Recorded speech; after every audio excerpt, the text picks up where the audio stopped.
All right. Good morning, everybody. This is Nicole Whitlock with eCom Sellers, and this is the daily eCom planning session. And today we are going to be talking about how to become a full-time e-commerce seller. This will be our series on what it takes for you to become full-time on the different platforms. So with that, again, my name is Nicole Whitlock. My passion is helping people on their e-commerce journey, helping them to get organized, get focused, get consistent in their business. And if that's you, I'm here for you. You'll be given the opportunity to schedule a free 20-minute coaching session. I'd love to chat with you about your business. So with that, let's get into today's session, which is talking about becoming a full-time seller. So before we get into the session, I invite you to go and download the daily, the weekly, and the monthly ecom planning checklist. You can go and do that in the eCommerce planning Facebook group. You can, once you go to the eCommerce planning Facebook group, you'll look at the menu, click on files, and then you can download the daily, weekly, and monthly planning checklist, because after this segment, we'll be going over the checklist. So you'll be prepared. We're live on Clubhouse. We're also live in the eCommerce planning Facebook group. So that if you want to come and jump in and have a conversation about it, then love to chat with you. So how to become a full-time seller? I think there's a bunch of different components to becoming a full-time seller, but making this your full-time gig or replacing your salary or whatever. But the three biggest ones are knowing your numbers, analyzing or figuring out what you need, where your gaps are, and then executing your plan. Those are the three biggest pieces of this journey. So let's break those down just briefly. So you got to know and learn your numbers. Your numbers are pretty much comprised of your time, money, and resources, along with analyzing your sales. So time, money, and resources, you do have to determine what's your current household monthly expenses. We're talking about baseline, what you need to survive, not all the extra stuff that you have that's fluff. So for those that are struggling to figure out what's fluff and what's not, like Netflix is fluff. That's not a necessity to live. Okay. Maybe it's something that you feel like you have to have, but it's really not. Food is necessary. A roof over your head is necessary. Water, gas, electricity, all of that is sort of a necessary thing. So Netflix will be optional. A cell phone, if you don't have any other phone or communications method, then you probably need a cell phone. But you got to look at your current plan. Do you really need that plan, or you need something different? So again, going through and figuring out what your monthly expenses are and just trimming the fat. So you need to determine your household expenses. And then once you just write out what you have right now. And then once you write it out, then go through and say, okay, I can eliminate this, this, this, this. If it came down to, getting your expenses down to something that is something you can live off of. And that's just starting the process. And that's not saying that your luxuries or your conveniences will go away. That's just saying, if I had to do bottom line numbers, this is what they are. Okay. Then determine your business monthly expenses.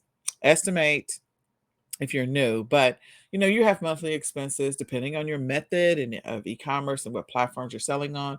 Do you have any subscriptions or memberships that you're paying for? Are you shipping things yourself? So then you have shipping expenses.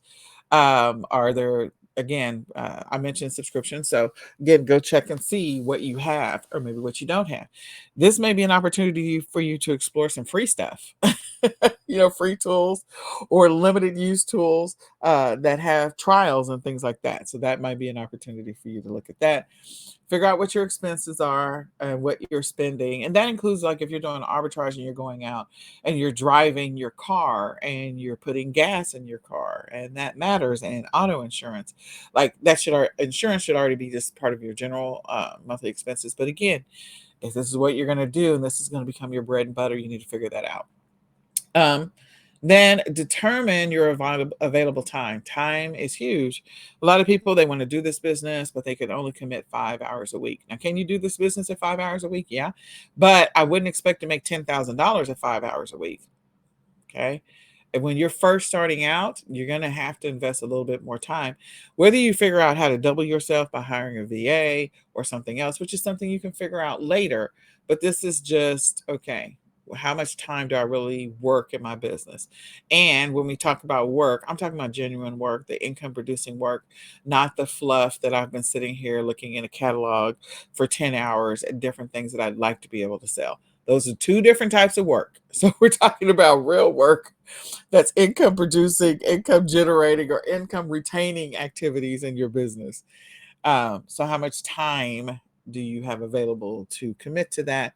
And it doesn't matter what your e-commerce method, whether you're doing print on demand or you're doing drop shipping, like how much time do you invest? Now, doing drop shipping and investing 5 hours may be realistic, or doing print on demand and investing 5 hours may be realistic. So again, some of this is based off your e-commerce method.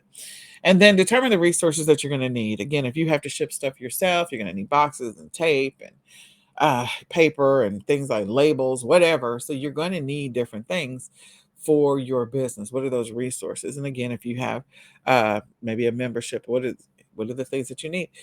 Hiring your kids, again, something you could help you to be able to double yourself, and hiring your kids could potentially, depending on what it is that you do, help with resources. It just depends on your e-commerce method. So, time, money, and resources, document that first, and then figure out where the fat is and trim the fat, or figure out where the honesty lives, and so you know what the real available time is.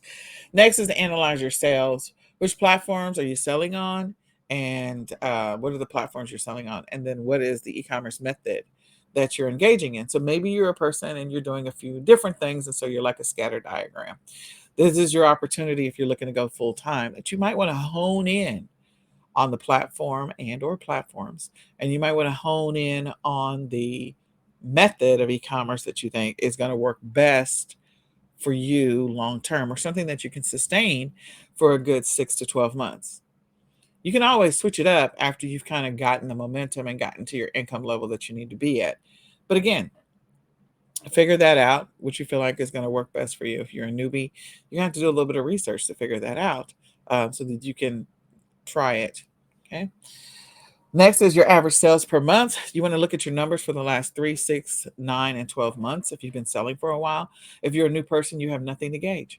But you do want to figure out your sales, because sometimes that will give you some stats and some numbers that are helpful for quarterly estimates.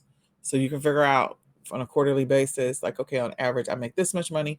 And then you can reverse engineer that into how much is that per month in income that I'm actually making. So go look at your stats. Now, if your stats are really bad because you've been very, very, very, very inconsistent, you can do some multiplication. So if you're going to increase the amount of time that you invest in your business from 10 hours a week to 20 hours a week, then you can, just for estimating purposes, double up your sales, because the more time you spend, if you spend it on the right things, hopefully you can get your numbers to go up with you. That's not 100% guarantee. If you don't want to double it, if you just want to at least increase it by 50%, again, just so you can have some numbers to kind of work with, figuring out your average sales. Figure out your product or niche performance. Which products have served you well over the last 3, 6, 9, 12 months? Which ones have you gotten the most sales, the most traction, or which niches? Because again, if you haven't been analyzing your data, this will give you some really good insight. This may actually help you to identify any private label opportunities, any print on demand or drop shipping opportunities, so that you can go hard in the paint in that specific niche. So again, figure it out, go do the research and do the analysis, which ones are performing the best. And then next, if you're new, you want to go and you have to research, test, and document. If you're new, you want to, as part of this process, you're going to have to just start. You're going to have to start and be consistent for at least 3 months, if not 6 months is better, so that you can have some baseline data to start with, so that you know what your numbers are, or you have an idea. That doesn't guarantee that that's what your numbers will be. And just a cautionary tale, if you're starting and your first start is Q4, just know that those numbers are going to be skewed, because sales are inflated during Q4. So if you're starting and you're basing your results off of the first 3 months and they happen to be Q4, that's not realistic. I would definitely continue on into first quarter, so that way you can get maybe a better gauge of what first, second, and third quarter might look like, because fourth quarter is inflated.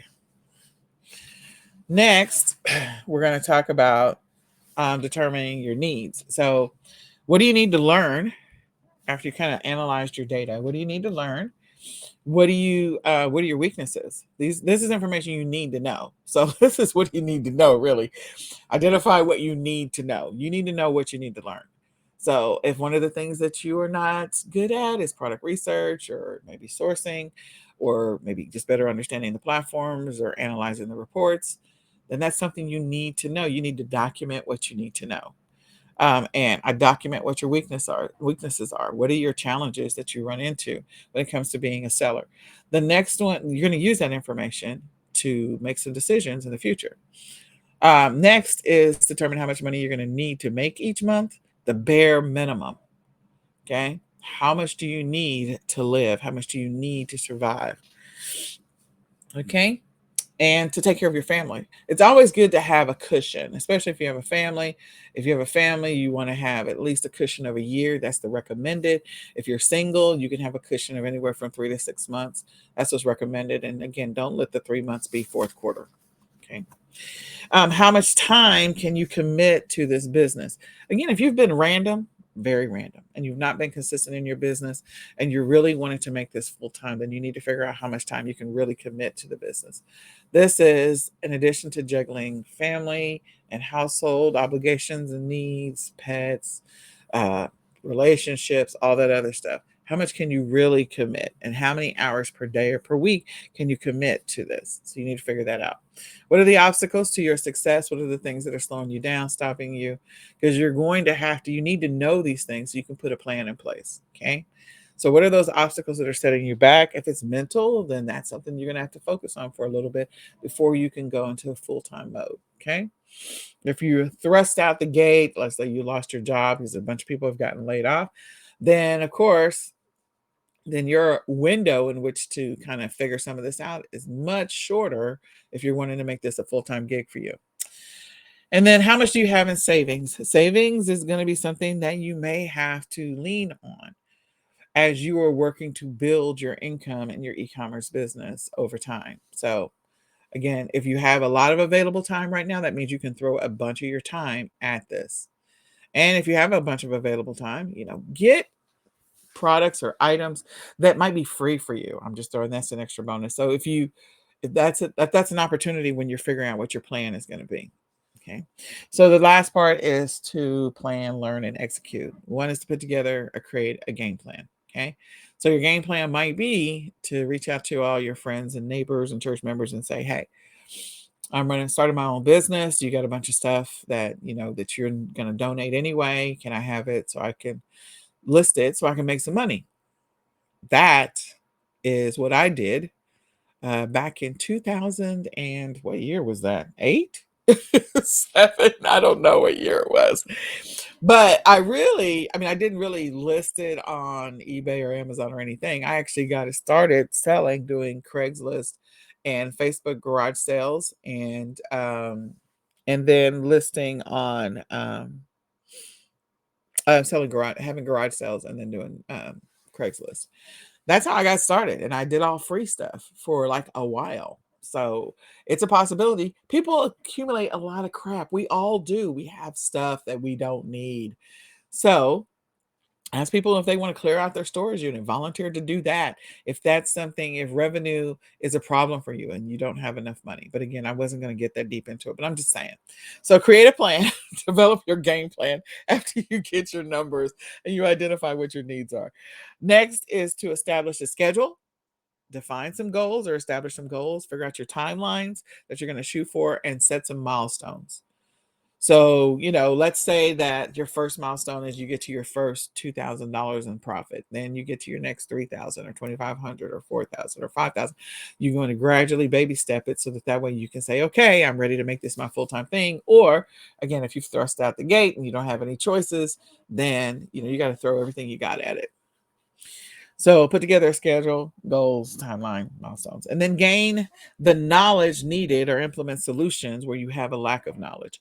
So an example would be like, okay, you maybe don't have enough knowledge about product research. So maybe you purchase a keyword research tool or product research tool to help you with that. Again, I don't normally recommend that. If you're a new person, I don't recommend that you spend money on tools right out the gate because all you're doing is paying for tools. But if you have a bunch of time available to you, you can start that to fast track your journey. So figure out what your knowledge is. Where's your gaps? What are the things you need to learn? And what are the things you need to put in place in order to be successful and to maintain the schedule that you just built to reach your goals and your milestones based on your timeline? And then implement your plan and monitor your results. Implement it, figure out, what's happening, see if you're hitting the timelines and the milestones that you targeted, and make adjustments if you need to. And then last, stay consistent. Be very consistent in the things that the plan that you created and executed on a regular basis. So I hope this is helpful. We're going to do a series on, becoming a full-time seller. This one says full-time seller on Amazon, but we will cover Amazon. But just how to become a full-time seller in general, not necessarily just Amazon. And so we'll cover the different platforms over the next series. We hope that you'll tune in and check them out. So with that, we're going to move on from there. So it's time to turn up the dial on your e-commerce business and get laser focused by grabbing the e-commerce planner. You can grab the 2023 My Ecom Planner. You can, it's the ultimate e-commerce planner. It was created for sellers by sellers.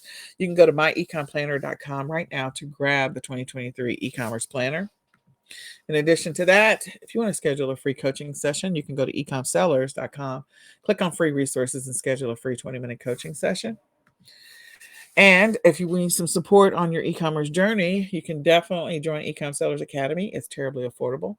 It's $17.99 a month. You get a free, you get 10 free arbitrage leads every single week, 10 free wholesale suppliers every single week. You get live weekly trainings, and you also get a live Q&A. In addition to it, access to a membership site of over 200 training videos. So go to eCom Sellers Academy right now. And if you join via the lifetime option, you'll get a free e-commerce planner. So with that, it's time to review the daily e-com planning checklist. Afterwards, if you want to continue the conversation, chat about your business, do an accountability check-in, you can do that on Clubhouse.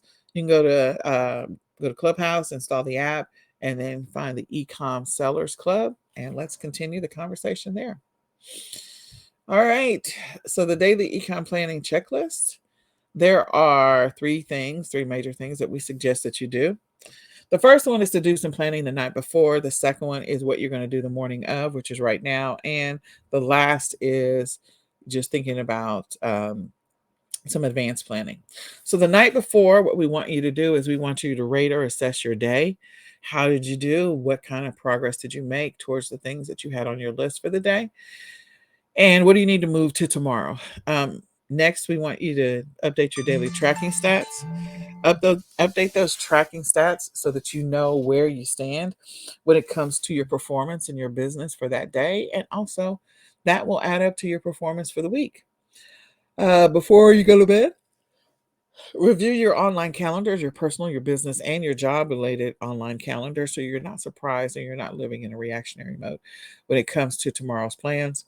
And then last but not least, before you go to bed, build your schedule for tomorrow. Write it out, figure out what the main thing is, no matter what. Incorporate, if necessary, all the things from your personal life. The thing that we want to make sure that we are accounting for is we're given 24 hours in the day. And what are you doing with your 24? So account for that time so that you know where you're spending time or wasting time. If you're a person that is really good and have an established routine, detailing out a daily schedule may not be the thing for you. You may want to just figure out your top 3 or the top 5 for tomorrow so that way you can do that. But if you're not fairly consistent, you're very inconsistent, then writing a detailed schedule, including as much as possible, personal and business, is hopefully something that you'll be able to read and follow.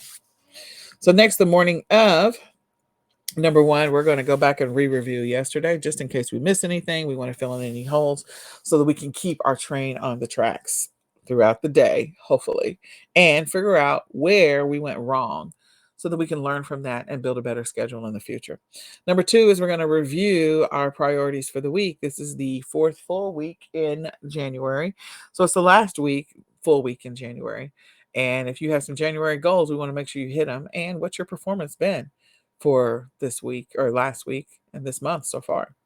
So look at the weekly priorities, figure out what they are and whether or not this schedule that you built today is contributing to those weekly priorities or not.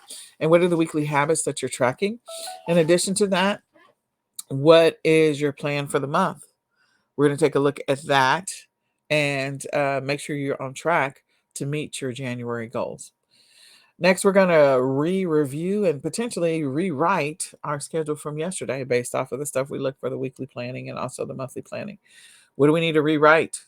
What do we need to reestablish? Determine what the main thing is going to be if you didn't already do that. Make sure it's an inclusive schedule, and then you're going to read it out loud after you finalized it, speak it into existence. And you're going to begin executing that schedule, that plan for today. And then last for today, we're going to just write out a draft for tomorrow because, again, now we know what we need to accomplish as far as priorities for the week and also what we need to accomplish for the month. So we can build a draft schedule that contributes to that, helps us to be able to knock things off the list. Last but not least, we're going to do some advanced planning of some type, figure out what those disruptions or interruptions that might be coming up this week or next week or the following week that's going to impact our ability to maintain this new schedule, this consistency that we're working to build in our lives. And then we're going to build a game plan around those so that we can minimize the interruptions and disruptions that we will have that's going to impact our ability to keep and maintain the schedule and to build this routine, this new habit that we're working to build. So, what are those upcoming disruptions, interruptions that might happen that are going to impact our ability to maintain our consistency or to sustain the momentum we're working to build in our business? Figure those out. Sorry about that. So, I hope this information is helpful. Hope you use it to help you to have a successful day today. Again, I would encourage you to get the e-commerce planner. You can go to myecomplanner.com. You can schedule a free 20-minute coaching session by going to eCom Sellers and clicking on free resources to schedule a free 20-minute coaching session. And you can join eCom Sellers Academy if you need some support this year because we'd love to help you. So with that, I hope that we're going to wrap up. I hope that you have an amazingly blessed, extremely focused, and highly profitable day. We're still live on Clubhouse. So if you want to continue the conversation, you can join us over there. And we're going to say goodbye for now. Bye, y'all.